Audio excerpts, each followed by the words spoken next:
Si vous ne pouvez pas arrêter le flux de vos pensées la nuit, levez-vous et écrivez-les.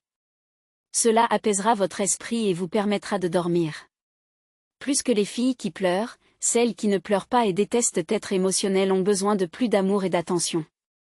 Les personnes qui parlent deux langues peuvent inconsciemment changer de personnalité lorsqu'elles passent d'une langue à l'autre. Les personnes intelligentes ont tendance à avoir moins d'amis que la moyenne. Plus une personne est intelligente, plus elle devient sélective.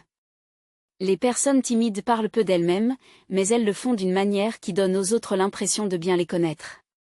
Nous ignorons souvent les personnes qui nous admirent et prêtons plus d'attention à celles qui nous ignorent. Les messages de bonjour et de bonne nuit activent la partie du cerveau responsable du bonheur.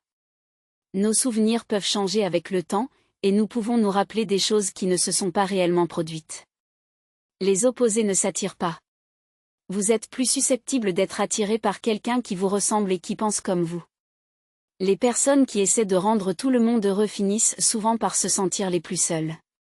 Voyager améliore la santé du cerveau et réduit également le risque de crise cardiaque et de dépression.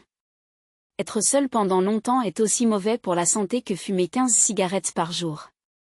Les personnes qui donnent les meilleurs conseils sont généralement celles qui ont le plus de problèmes. Les gens paraissent plus attirants lorsqu'ils parlent des choses qui les passionnent vraiment. Pour les femmes, dire au revoir ne signifie pas forcément au revoir. Parfois, cela veut dire ne t'en vas pas ou reste avec moi plus longtemps. J'ai besoin de toi maintenant. Les personnes qui ont un fort sentiment de culpabilité comprennent mieux les pensées et les sentiments des autres. Écouter de la musique à haute fréquence vous rend calme, détendu et heureux. Les femmes qui ont principalement des amis masculins sont de meilleure humeur plus souvent. Lorsque nous voyons les autres de manière positive, cela reflète nos attributs positifs. Et lorsque nous les voyons négativement, cela révèle nos traits négatifs.